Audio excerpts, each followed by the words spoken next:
LAC पर चीन के साथ झड़प में भारत के 20 जवान शहीद। यूएस इंटेलिजेंस के मुताबिक चीन के 35 सैनिक मारे गए। अमेरिका ने की शांतिपूर्ण समाधान की अपील, मृतक जवानों को दी श्रद्धांजलि।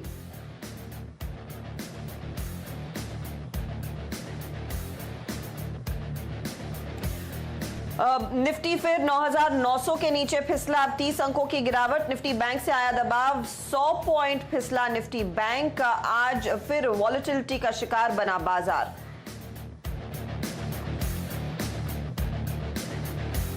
मॉरेटोरियम पर ब्याज माफी मामले की आज सुप्रीम कोर्ट में सुनवाई। रिजर्व बैंक और वित्त मंत्रालय रखेंगे अपना पक्ष, ब्याज माफी के हक में नहीं है बैंक। डिफेंस शेयरों में आज फिर दिखा जोरदार एक्शन। पंड्या का फंडा, अपोलो माइक्रोसिस्टम में 20% का अपर सर्किट, तो बीएल वालचंद में भी दिखी तेजी। जेंसार टेक्नोलॉजीज ने आज फिर लगाई 12% की छलांग, 2 दिन में 35% भागा। एचओईसी, वॉकहार्ट, ग्लोबल स्पिरिट्स में 5 से 10% की तेजी। आज सुबह 2020 में शामिल थे सभी शेयर। बीते कुछ हफ्तों के प्रयासों से हमारी अर्थव्यवस्था में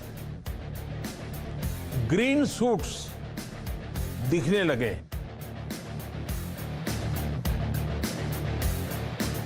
मुख्यमंत्रियों के साथ बैठक में पीएम मोदी ने कहा, इकोनॉमी में के पटरी पर लौटने के दिखने लगे हैं संकेत। प्रधानमंत्री ने इकोनॉमिक एक्टिविटी बढ़ने के साथ कोरोना टेस्टिंग और ट्रेसिंग पर दिया जोर। आज 12 राज्यों के सीएम के साथ होगी बैठक।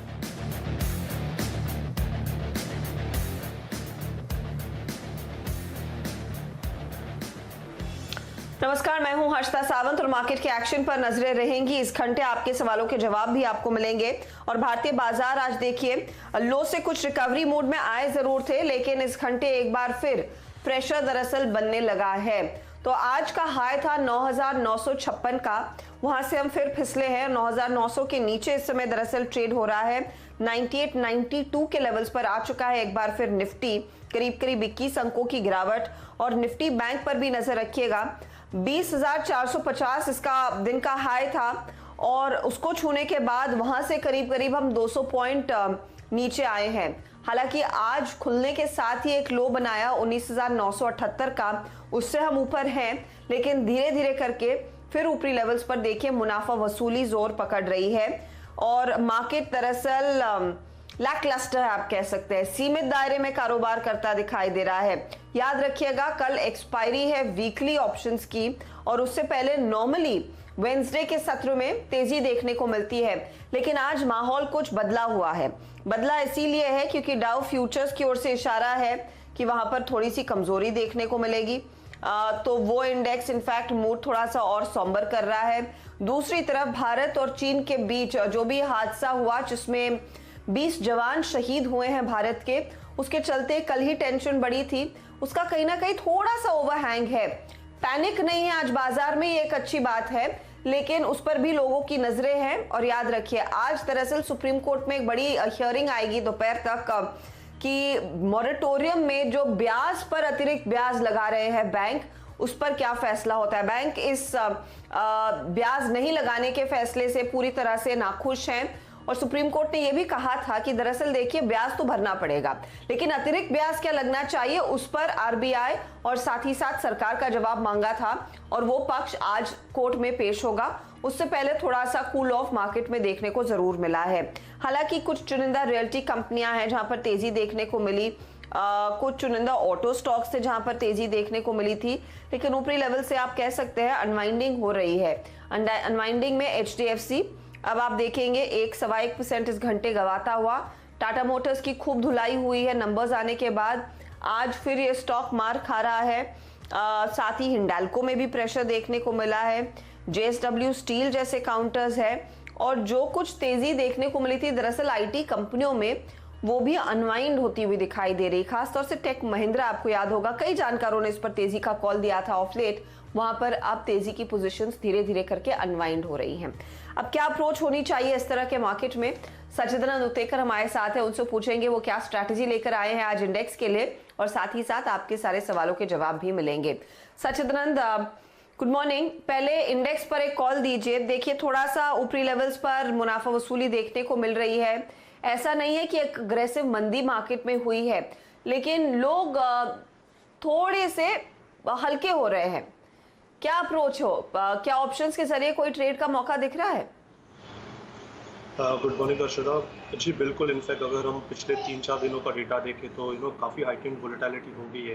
इनफैक्ट आज के सत्र में भी वापस इंडिया विक्स ने एक रिबाउंड जो हुआ है किया है, वो अपने 200 डे एक्सपोनेंशियल मूविंग एवरेज से किया है। एंड ऑप्शन का अगर हम ओवरऑल डेटा सेट देखें तो काफ़ी अच्छी तरह वेल डिफाइंड है कि जब तक 10,030 के ऊपर एक क्लोजिंग इस्टेब्लिश नहीं होती, आई थिंक तब तक मार्केट एक रेंज में ही रह सकता है जिसका lower bound somewhere close to 9500 है। तो मुझे लग रहा है ये पर्टिकुलर रेंज में एक मीन रिवर्जन प्ले जो फिलहाल चल रहा है, मुझे लग रहा है वही कंटिन्यू होना चाहिए। तो जिस तरीके से हम थोड़े से अपर एंड ऑफ द बैंड पे है, मुझे लग रहा है यहाँ पर अभी भी एक बेयरफुट स्प्रेड स्ट्रैटेजी डिप्लॉय करनी चाहिए निफ्टी में, जहाँ पर आपको 9900 का एक पुट ऑप्शन खरीदना है एंड उसके सामने 9700 का पुट ऑप्शन आपको एक बेचना है। ये कंप्लीट स्प्रेड आपको मिल रहा है अराउंड 50 के कंबाइंड प्रीमियम पे। स्टॉप लॉस आपको लगाना है 23 के आसपास एंड कल तक के लक्ष्य हो सकते हैं अराउंड 130-135 के। तो मुझे लग रहा है थोड़ा सा बायस यहाँ पर न्यूट्रल टू नेगेटिव रखना चाहिए जब तक ये पर्टिकुलर बैंड होल्ड होता है।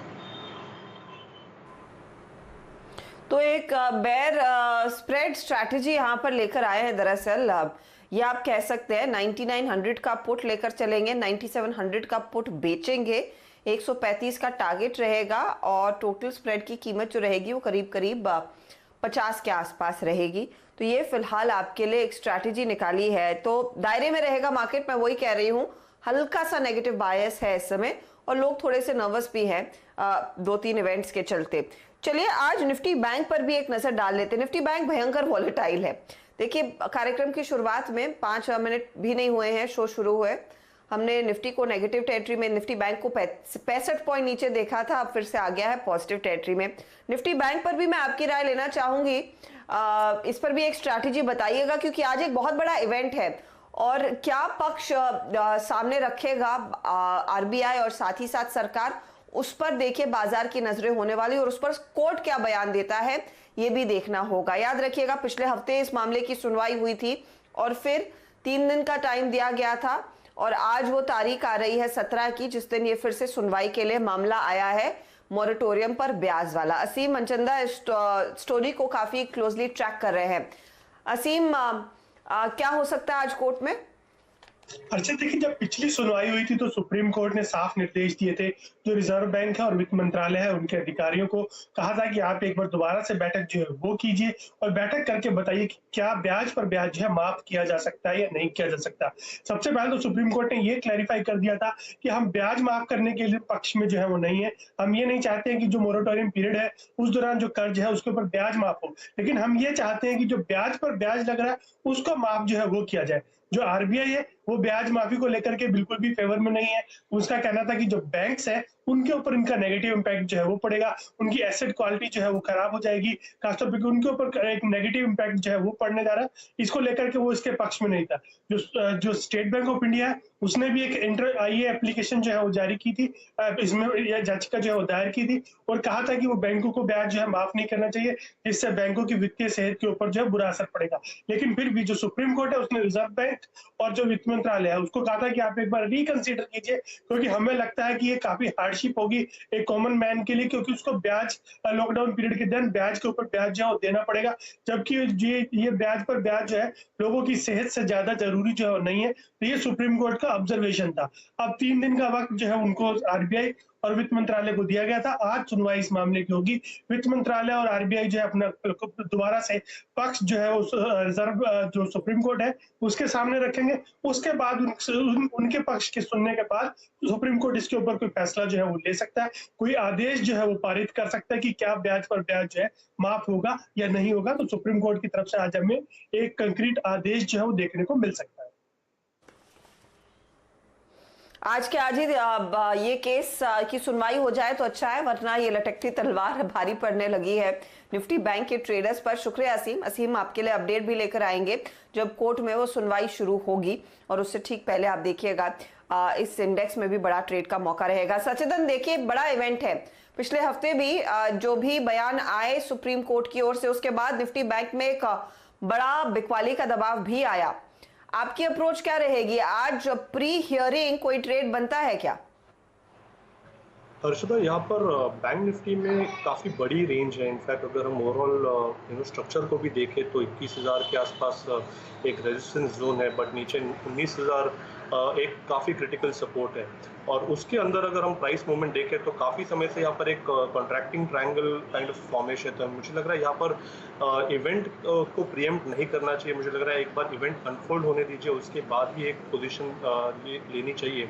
अगर हम इमीडिएट रेंज की भी बात करें तो आज के लिए 20,500 से लेके 20,000 ये काफ़ी इम्पोर्टेंट रेंज हो सकती है इंट्राडे ट्रेडर्स के लिए। तो मुझे लग रहा है यहाँ पर एक बार इवेंट होने दीजिए, उसके बाद एक आइदर साइड मूवमेंट ज़रूर मिलेगी जहाँ से एक डायरेक्शन मोमेंटम प्ले मिल सकता है। तो इमीडिएटली मुझे लग रहा है यहाँ पर स्टांस मैं थोड़ा न्यूट्रल रखूँगा, बट एक्सपेक्टेशन यही होगी कि अगर 20,000 के नीचे स्लिपेजेस आते हैं तो आई थिंक एक दबाव काफ़ी गहरा हो सकता है। तो मुझे लग रहा है थोड़ा सा कॉशियसली ट्रेड करना है, बट ट्रेड्स आपको इवेंट के बाद ही लेने चाहिए, ना ही के इवेंट के पहले। ओके, तो ये फिलहाल आपके लिए एक स्ट्रैटेजी बन रही है। इस पर्टिकुलर ट्रेड में इंडेक्स पर आप नजर रखिएगा, आज क्रूशल दिन है।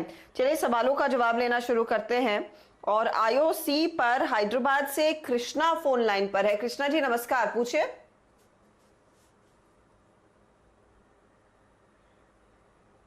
अच्छा माफ कीजिएगा, एसएमएस है ये। 3 लॉट कॉल, अच्छा 110 पर 110 का कॉल है इनके हाथ में आईओसी का, और खरीद हुई है करीब करीब 3 रुपए के प्राइस पर। आईओसी का 110 वाला कॉल लेकर आइएगा डायरेक्टर साहब। देखें तो आज के सत्र में क्या हो रहा है। आपको याद होगा एचपीबीपी आईओसी सभी रेडार पर आज है, क्योंकि एचपीसीएल के नंबर्स के बाद थोड़ी सी रिकवरी देखने को मिली थी। 20 पैसे का हो चुका है ये, 3 रुपए इन्होंने लगाए थे। क्या स्थिति बनती दिखाई देगी इसमें सचिदानंद? हर्षदा, इनफैक्ट एग्जिट ही करना चाहिए। जो उनको लॉस हुआ है वो लॉस बुक कर लेना चाहिए। यहाँ पर होप में रहना नहीं चाहिए। जिस तरीके से इसका स्ट्रक्चर भी है एंड जिस तरीके से इन्होंने काफ़ी deep out of the money call option लिया है, तो इसकी प्रोबेबिलिटी तो मुझे नहीं लगती इवन प्राइस एक्शन जल्दी हम ये लेवल्स के आसपास स्विंग भी करेंगे। तो मुझे लग रहा है जो उन्होंने एक ट्रेड लिया है वो गलत ट्रेड है, डायरेक्शन भी यहाँ पर वेल एस्टैब्लिश नहीं है, तो एग्जिट करने में ही समझदारी है। एग्जिट कीजिए सर, होल्ड करने में कोई फायदा नहीं है, इससे पहले कि वो 20 पैसे भी आपके हाथ ना लगे। एग्जिट कर लीजिए, यहाँ पर पैसे बनने के चांसेस नहीं दिख रहे हैं। महेश जैन को जोड़ लेते हैं, मुंबई के ही रहने वाले हैं। महेश जी नमस्कार, क्या हाल है? बस ठीक है सर, मैडम। घर पे हैं या ऑफिस जाना शुरू हो गया आपका? नहीं मैडम, घर पे ही है अभी तो। हाँ ठीक है, और ट्रेड किस में लिया है सर आपने? हमने मारुति का एक फ्यूचर शॉर्ट किया था 5,004 रुपए के रेट पे, जून का फ्यूचर था। तो उसमें आगे सजेशन चाहिए आपसे। फ्यूचर, जून फ्यूचर्स में पोजीशन, ठीक है। और मारुति पर आज के भाव करीब करीब 2.5% ऊपर के हैं। आपने 5,004 पर शॉर्ट किया? हाँ मैडम। मंदी का ट्रेड है ये महेश? हाँ जी। सचिदानंद, क्या ये शॉर्ट को कवर कर लेना चाहिए? क्योंकि देखिए मारुति का स्टॉक आज है करीब करीब 2.5% ऊपर फ्यूचर्स में, और निचले लेवल से धीरे धीरे करके इन ऑटो कंपनियों में रिकवरी आना शुरू हो रही है। तो शॉर्ट करके कोई फायदा है क्या? हर्षदा, मुझे लग रहा है इमीडिएटली जिस तरीके से यहाँ पर एक मोमेंटम पुश मिला है, मुझे लग रहा है एक्सटेंड हो सकती है रैली टुवर्ड्स 57-20। तो यहाँ पर डेफिनेटली अगेंस्ट द मोमेंटम इन्होंने ट्रेड लिया है। तो यहाँ पर मेरी सलाह होगी कि फिलहाल तो इसे आप होल्ड ना करें। स्ट्रक्चरली मुझे लग रहा है वीकनेस इस पर्टिकुलर स्टॉक में तभी आएगी जब 5300 काफ़ी डिसाइसिवली ब्रेक होगा, उसके बाद ही मुझे लग रहा है यहाँ पर एक बड़ा स्ट्रक्चरल शिफ्ट होगा। बट फिलहाल जिस तरीके से एक बेस बना है 5400 5350 के आसपास, मुझे लग रहा है वहाँ पर एक डेफिनेटली कुछ डिमांड जोन है।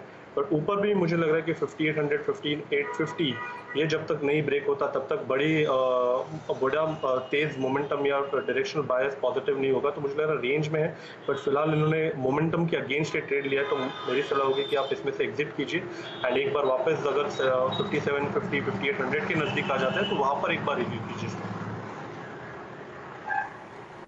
तो सर देखिए, इस शॉर्ट के ट्रेड को से तो निकलना होगा। पिछले 15 दिनों का हो सके तो डायरेक्टर साहब मारुति का चार्ट स्क्रीन पर लेकर आइए। देखिए, जब आप शॉर्ट करते हैं एक चीज आपने ध्यान रखनी है, शॉर्ट ऐसे लेवल पर कीजिए जहां पर चांस है कि स्टॉक और टूटेगा। आपने 5004 पर जाकर शॉर्ट किया और वहां से और टूटा नहीं स्टॉक, इनफैक्ट ऊपर की तरफ बढ़ गया। तो इसीलिए हम कह रहे हैं इस शॉर्ट की पोजीशन को आप कवर करें। शॉर्ट लेना है तो थोड़े ऊपरी लेवल्स पर करेंगे जब ऐसा माहौल लग रहा हो कि अब इस स्टॉक में आगे गिरावट देखने को मिलेगी। इसीलिए आप थोड़ा सा चौकन्ना रहे। देखिए, पिछले 15 दिनों में भी देखिए लो क्या बना है इसका 5200 का, तो आपका ट्रेड उससे पहले का है। और जिस लो पॉइंट से स्टॉक में तेजी दिखी है वहीं पर आपने मंदी की पोजीशन ली है, तो ये आपने गलती की। तो थोड़ी अगली बारी थोड़ा सा ध्यान दीजिए। इस तरह के ट्रेड्स लेते हैं तो स्टॉप लॉसेस भी लगाना इंपॉर्टेंट है। आइडियली आपको 5200 पर एग्जिट कर लेना चाहिए था जब एक स्टार्क अप मूव आना लगा था, आपने वो किया नहीं। अब तो कवर करने का ही टाइम है। चलिए अब अगले सवाल की तरफ बढ़ते हैं और वो है पुनीत का। पुनीत वैसे है नोएडा के। हाय पुनीत, क्या हाल है? हाय, आई एम गुड, बढ़िया। I have two. बताइए क्या ट्रेड लिया आप? In June lot. One is Tech Mahindra at the rate of 544, and one is Airtel at the rate of 567. और दोनों लॉन्ग पोजीशन है आपकी? June future है, plan to focus within these for 10 days. I don't see for long time रखना नहीं है, normally these for 10 days निकाल लेता हूँ मैं। So बताइए क्या करना है इसमें? स्टक हो गया, I think Airtel स्टक हो गया। आज एक्चुअली टेक महिंद्रा में थोड़ी सी कुछ मुनाफा वसूली शुरू हो गई है। कोई नहीं, आपको एक लेवल बताते हैं जिसको देखकर आप थोड़ा सा अपनी रणनीति बना पाएंगे। 554 पर इन्होंने लिया टेक महिंद्रा को और भारती भी 567 पर लिया। पहले टेक महिंद्रा की बात करते हैं। थोड़ी सी अनवाइंडिंग शुरू हो गई है आज के सत्र में। सचिदानंद, आपने देखा होगा पिछले 10-15 मिनटों में स्टॉक 1% नीचे भी आ गया है। क्या किया जाए? हर्षदा, मुझे लग रहा है यहाँ पर 525 के आसपास एक अच्छा सपोर्ट बेस है स्टॉक में, तो इमीडिएटली उनको पैनिक नहीं करना चाहिए क्योंकि लगातार 6 दिनों से यहाँ पर एक गिरावट हुई है। एंड जिस तरीके से आज पोजीशन द स्टॉक, मुझे लग रहा है एक अच्छा साइन है कि एक inside bar kind of formation हो सकती है। तो डेफिनेटली यहाँ पर थोड़ा सा होप रखना है कि 525 के आसपास जो सपोर्ट है वो मेंटेन है। तो क्लोजिंग बेसिस पे उनको 524 का ही मैं स्टॉप लॉस दूंगा। अगर ये पर्टिकुलर लेवल ब्रीच हो जाती है मतलब क्लोजिंग बेसिस, तो उनको पोजीशन एग्जिट करनी है। बट मुझे लग रहा है अगर ये रिबाउंड हो जाता है स्टॉक तो काफ़ी अच्छी मूवमेंट आ सकती है काउंटर में, एक आउट परफॉर्मर ज़रूर हो सकता है अगले कुछ दिनों में। तो एक्सपेक्टेशन यही है कि अराउंड 520 से लेके 570 इसी पर्टिकुलर रेंज के अंदर ही रहना चाहिए काउंटर।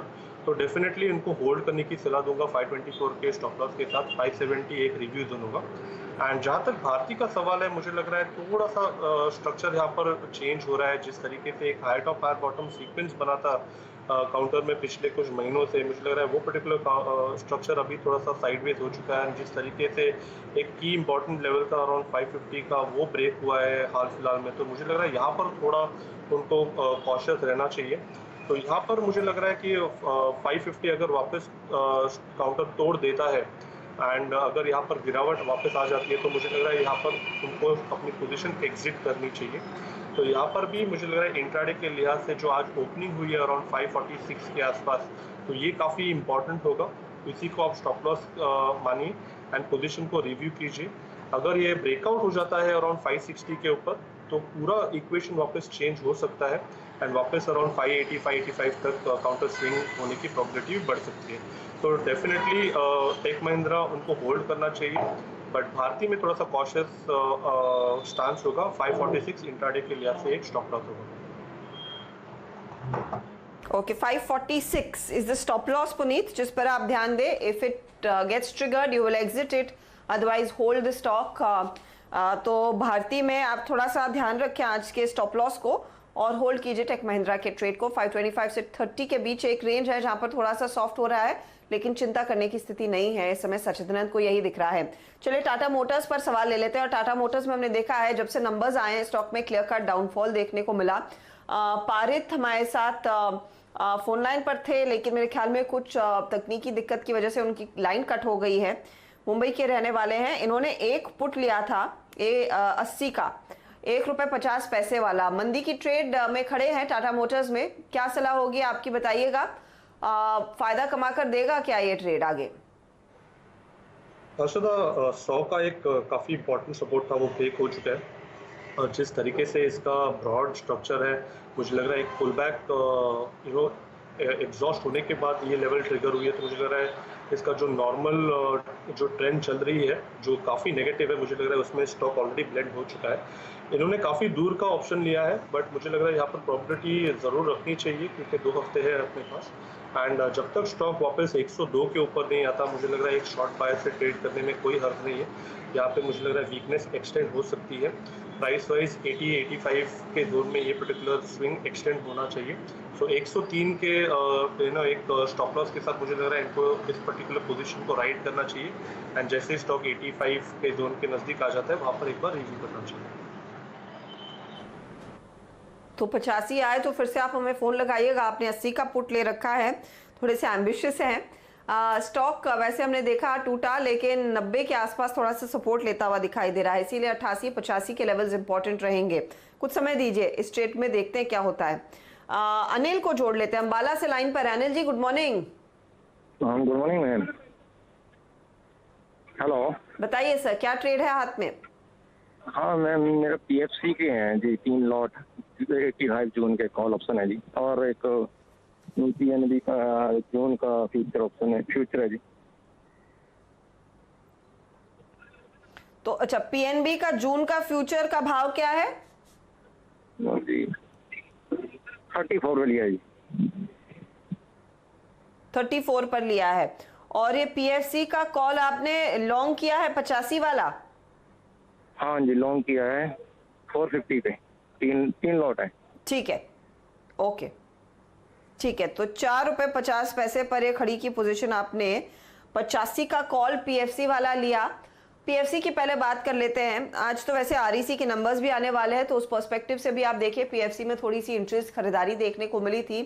बताइए सचिदानंद, ये ₹4.50 पर लिया है कॉल, आज ₹4 पर भाव है, 85 का कॉल होल्ड करना चाहिए क्या? हर्षदा, डेफिनेटली पीएफसी का जो कॉल ऑप्शन है उनको होल्ड करना चाहिए। जिस तरीके से पिछले 4 दिनों के कंसोलिडेशन के बाद यहाँ पर एक ब्रेकआउट नज़र आ रहा है, मुझे लग रहा है ऊपर के लेवल्स अराउंड 88-89 तक प्राइस स्विंग होने चाहिए। तो डेफिनेटली यहाँ पर एक लॉन्ग बाय से ही ट्रेड करना है जब तक स्टॉक 82 के नीचे क्लोजिंग देता नहीं है तब तक। एंड मुझे लग रहा है इनका जो कॉल ऑप्शन है वो भी सही लेवल्स के आसपास का ही है। तो जैसे ही अराउंड 88-89 के आसपास स्विंग हो जाए, वहाँ पर एक बार रिव्यू कीजिए। 82 का स्टॉप लॉस आपको मेंटेन करना है on the futures. And PNB मुझे लग रहा है यहाँ पर थोड़ा सा एक कंसोलिडेशन टू नेगेटिव बैंड में है। तो जिस तरीके से इसका स्ट्रक्चर है काफ़ी इंपॉर्टेंट होगा स्टॉक को 32 इस पर्टिकुलर लेवल को मेंटेन करने के लिए। तो अगर इस लेवल को स्टॉक वायलेट कर देता है तो डेफिनेटली एक अच्छी गिरावट आ सकती है, क्योंकि स्ट्रक्चरली मुझे लग रहा है यहाँ पर एक triple top kind of formation है। एंड ये जो बैरियर है अराउंड 3450 के आसपास, मुझे लग रहा है वो काफ़ी क्रिटिकल है। तो इस पर्टिकुलर बैरियर के बाद ही मुझे लग रहा है इसमें एक बहुत अच्छा पॉजिटिव रुझान बन सकता है। बट हाल फिलहाल में जिस तरीके से मूवमेंट हुई है एंड जिस तरीके से इसके एवरेजेस और रिलेटिव स्ट्रेंथ प्रेजेंट हो रही है, मुझे लग रहा है ये 3450 का बैरियर थोड़े समय और रह सकता है। तो 32 के स्टॉप लॉस के साथ इनको पोजीशन रिव्यू करनी चाहिए, बट 32 अगर ब्रेक हो जाता है तो डेफिनेटली एग्जिट करनी है। ओके, तो पीएनबी में थोड़ा सा सावधान रखना है, सावधानी रखनी है। दरअसल आज वैसे भी एक कोर्ट वाला मामला है, तो बैंकिंग स्टॉक्स रेडार पर रहेंगे। और पंजाब नेशनल बैंक के मॉरेटोरियम के आंकड़े भी थोड़े ऊंचे ही थे जहां तक मुझे याद है, तो आप उस पर नजर रखिएगा। ये थोड़ा सा सतर्क रहना है, नजर नहीं रखनी, सतर्क रहना है पीएनबी के ट्रेड में। पीएफसी होल्ड कीजिए। हापुड़ से अब तरुण का फोन आया है। नमस्कार तरुण, बताइए क्या ट्रेड है हाथ में? नमस्कार मैडम, मैंने आईजीएल लिया हुआ है एक लॉट 459 पे।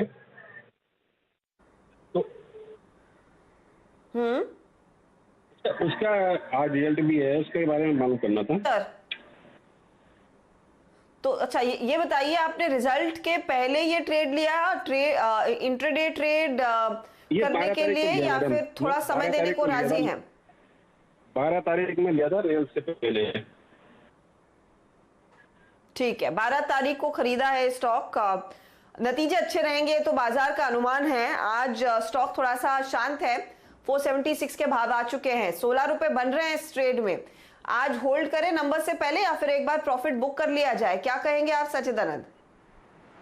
देखिए, अगर उनको मुनाफा हो रहा है तो मुझे लग रहा है यहाँ पर मुनाफा थोड़ा सा बांध देना चाहिए एंड स्टॉक वापस एक बार रिव्यू करना चाहिए। अराउंड 485 ए लेवल अगर ब्रेक हो जाता है तो एक मोमेंटम ट्रेड इनिशिएट करने में कोई हर्ज नहीं है, क्योंकि स्ट्रक्चर इसका इतना वीक नहीं है।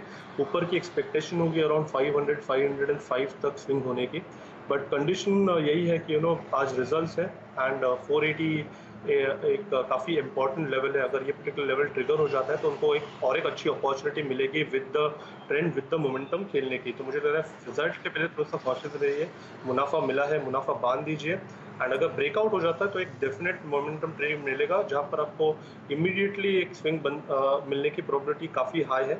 तो काफ़ी कम समय तक आपको ये स्टॉक होल्ड करना पड़ेगा 485 के ऊपर। तो मुझे लग रहा है अभी फिलहाल मुनाफा बांध दीजिए एंड 485 के ऊपर आप वापस इसे रीइनिशिएट कीजिए पोस्ट दी रिजल्ट अनाउंसमेंट्स। ठीक है, तो रिजल्ट से पहले प्रॉफिट बुक कर लीजिए सर, सावधान रहेंगे तो बेहतर है। Profit in hand is better than profit in books, नहीं तो आपको लगेगा कि स्टॉक आ गया नीचे और आप प्रॉफिट बुक नहीं कर पाए। एक बार बुक कर लीजिए, उसके बाद दोबारा आप निवेश जरूर कर सकते हैं स्टॉक में। तो यह फिलहाल आपके लिए राय। अच्छा, बैंकिंग काउंटर्स की हमने काफी चर्चा की, लेकिन ऑटो में आ रही है कुछ मुनाफा वसूली। बजाज ऑटो जैसे स्टॉक्स है जो फिसलने लगे हैं, मारुति की हम बात कर रहे थे, वहां पर भी कुछ प्रेशर बनता दिखाई दे रहा है। आयशर देखिए इस आधे घंटे में 0.5% और नीचे आ गया। कुछ ट्रेंड दिख रहा है क्या इन ऑटो कंपनियों में इस समय सचिदानंद? हर्षदा, यहाँ पर M&M में जिस तरीके से फॉर्मेशन है पिछले 2-3 दिनों से, मुझे लग रहा है यहाँ पर ट्रेंड काफ़ी एग्जॉस्ट हो चुकी है। जो एक higher top higher bottom sequence लगातार स्टॉक में था अराउंड 250 के लेवल के आसपास है, वो मुझे लग रहा है 500 के आसपास कहीं तो एग्जॉस्ट हो चुका है। एंड जिस तरीके से अपने 200 डे एक्सपोनेंशियल मूविंग एवरेज को वापस चैलेंज कर रहा है और एक नेगेटिव डाइवर्जेंस है अपने रिलेटिव स्ट्रेंथ पे, तो मुझे लग रहा है यहाँ पर वीकनेस काफ़ी हावी हो सकती है। तो यहाँ पर M&M में एक एक बेरिश बायस से ही ट्रेड करना है एंड मुझे लग रहा है अभी भी 500 का जो पुट ऑप्शन है वो खरीदना चाहिए, जो अराउंड 30 रुपये के आसपास ट्रेड कर रहा है। 14 को आपको लगाना है स्टॉप लॉस। इंट्राडे एक्सपेक्टेशन हुई अराउंड 26 तक की, बट मुझे लग रहा है पोजिशनली इसको होल्ड करना चाहिए 34 के टारगेट्स के लिए। तो M&M का 500 का पुट लेकर चलेंगे और 20 के आसपास है, थोड़ा सा महंगा है, लेकिन ये एक ट्रेड आप ले सकते हैं। ऑटो में आ रही है इस घंटे कुछ कमजोरी। शुक्रिया सचिदानंद हमारे लिए समय निकालने के लिए। इसी के साथ वक्त हो रहा है एक ब्रेक का। ब्रेक में जाते जाते याद रखिएगा, नेशनल स्टॉक एक्सचेंज और CNBC आवाज चाहता है कि आप हमेशा एक जागरूक निवेशक रहें, इसीलिए हमारी इन्फॉर्म्ड इन्वेस्टर सीरीज आपके लिए हाजिर है। और आज फिर आप ध्यान दीजिएगा कि कई लोग कहते हैं कि एक छोटे रकम का स्टॉक है, चवन्नी के भाव मिल रहा है, उसको ले लेना चाहिए। पेनी स्टॉक्स इसे कहते हैं। पेनी स्टॉक से आपने रहना है पूरी तरह से सावधान और एकदम दूर, क्योंकि यहाँ पर सबसे ज्यादा हेराफेरी होती है, सबसे ज्यादा खेल इन्हीं स्टॉक्स में होता है। पेनी स्टॉक से दूर रहिए और इनमें बिल्कुल पैसा ना लगाएं। पैसा लगा रहे हैं तो अच्छी खासी रिसर्च करना चाहिए और क्वालिटी शेयर में लगाएं। Quality share large mid cap small cap segment से लेंगे तो बेहतर रहेगा। याद रखिएगा, अनजान टिप्स पर आंख बंद करके बिल्कुल भरोसा ना करें, क्योंकि वहां पर बड़ा धोखा है, बड़ा झांसा है। चलिए लेंगे एक ब्रेक। ब्रेक के बाद बने रहिए, मैं आपके लिए लेकर आऊंगी खिलाड़ी नंबर 1।